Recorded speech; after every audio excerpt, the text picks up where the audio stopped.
Don't make it to 94 by accident. And I'll tell you something, it's not about what I did that got me here, it's about what I stopped doing. Now, I didn't figure this out all at once. I learned a couple of these the hard way, and I don't want you going through that same kind of pain. Because some of these habits, they look harmless when you're younger, but after 60, they start costing you years. So let's jump in, and I'll share my list. The first one is something that surprises people, and that's oversharing your financial life. You know, talking about your salary, your savings, how much you've got tucked away. In my opinion, that's on a need-to-know basis. And the reason why is simple.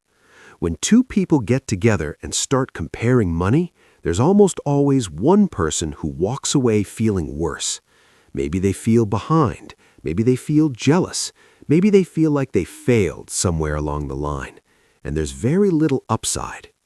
Now, I spent years around people who had to know those numbers. Financial advisors, accountants, estate planners, that's different. That's their job.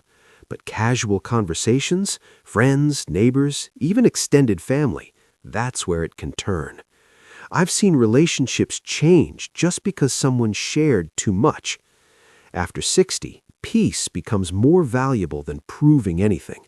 And protecting your peace sometimes means keeping certain things private. So I stopped talking about money unless there was a real reason to. And I can tell you, life got quieter in a good way. Now the second one, this one took me a while to learn. And that is holding on to stress like it's your responsibility. When I was younger, I thought stress meant I cared. If I was worried, if I was thinking about problems all night, I told myself that meant I was being responsible. But after 60, your body doesn't treat stress the same way. It lingers longer. It hits harder. It shows up in your sleep, your blood pressure, your energy, even your memory. And the truth is, a lot of the things we stress about, they never happen. Or if they do, worrying about them didn't help anyway. I remember a time when I would sit and replay conversations in my head. I should have said this, I shouldn't have said that. Hours would go by like that. And one day I caught myself and thought, what am I doing? Nobody else is thinking about this, just me.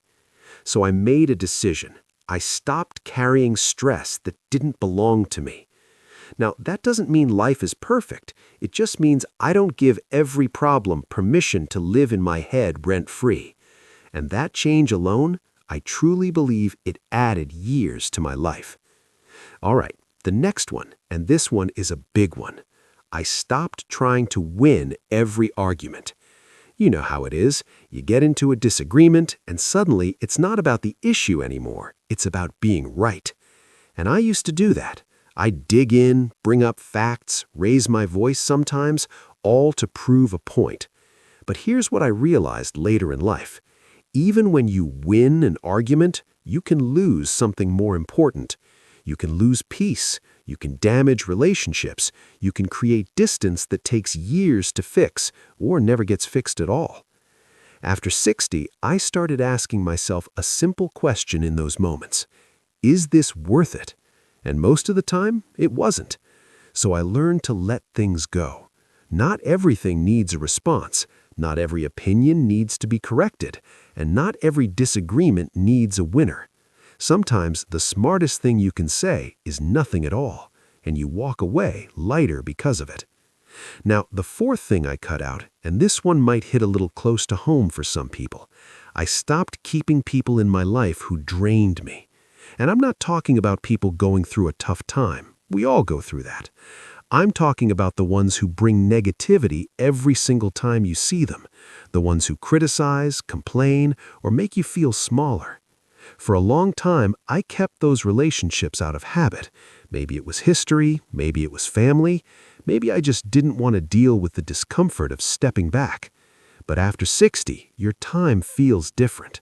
You start to realize every conversation, every interaction, it all matters. And if someone consistently leaves you feeling worse, not better, that's something you have to pay attention to. So I made some quiet changes. I didn't make a big announcement. I didn't make arguments. I just created space. And over time, my circle got smaller but stronger. And I can tell you this, the quality of your relationships matters a lot more than the quantity. Now, the fifth thing, and this one I wish I had done sooner, I stopped neglecting my health because I felt fine. Because that's the trap, right? You feel okay, so you assume everything is okay. I used to skip checkups, ignore small aches, tell myself it's nothing. But the truth is, after 60, small things don't always stay small, and catching something early can make all the difference. So I changed my mindset. Instead of reacting to problems, I started paying attention. Regular checkups, listening to my body, taking things seriously before they turn serious. And it wasn't about fear, it was about respect. Respecting the fact that your body has carried you this far, and it deserves care. All right, now I've got 2 more things that I cut out that made a massive difference in my life. And honestly, these last ones might be the most important of all. All right, let's keep going, because these last 2 are the ones that really changed everything for me. The 6th thing I cut out after 60 was living in the past. Now, this one is tricky because the past can feel comfortable. It's familiar.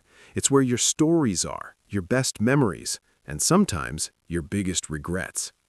And I found myself doing that more and more as I got older, thinking about how things used to be, how I used to feel, opportunities I missed, things I wish I had done differently. And here's the problem with that. You can spend so much time looking backward that you forget you're still moving forward. I remember sitting one afternoon, just thinking about decisions I made in my 40s, replaying them over and over, and I caught myself and thought, what am I trying to do here? Change it? Because you can't. The past doesn't need to be fixed, it needs to be accepted. That doesn't mean you don't learn from it, you absolutely should, but there's a difference between learning and living there. After 60, your time becomes more precious, and spending it trapped in what if and if only, that's a quiet way of letting the present slip away. So I made a rule for myself. Visit the past if you need to, but don't stay there. And once I started doing that, something interesting happened. I started enjoying simple things more. A conversation, a walk, a quiet morning. Things that I used to overlook because my mind was somewhere else. And that shift, it gave me a sense of peace I hadn't felt in years. Now the 7th thing, and this one might be the hardest for a lot of people, I stopped believing I had unlimited time. When you're younger, time feels endless. You put things off. You say, I'll do it next year. I'll call them later. I'll take that trip someday. And then one day, you realize someday has a way of not showing up. After 60, I started to see time differently. Not in a scary way, but in an honest way. I realized that every year matters. Every month matters. Even ordinary days matter more than I used to think. And instead of that making me anxious, it actually made me more intentional. I started making the calls I had been putting off, spending more time with people who mattered, doing things I always said I'd do when I had time. Because the truth is, you don't find time, you decide what matters and you make time. And I'll tell you something, that shift alone changed how I lived my life more than anything else on this list. I became more present, more grateful, less caught up in things that don't really matter in the long run. And maybe that's the biggest lesson in all of this. It's not about chasing more, it's about removing what doesn't belong. Less stress, less noise, less negativity, less distraction. And in that space, you get more life. So those are the 7 things I cut out after 60, and I truly believe they're a big part of why I'm sitting here today at 94. Not because I did everything right, but because I finally stopped doing some things wrong.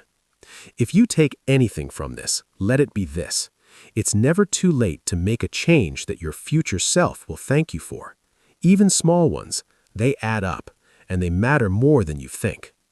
If you enjoyed this video, there's another one right here that I think you'll really like, the one the algorithm picked just for you. Thanks for spending this time with me. Take care, and I'll see you in the next one.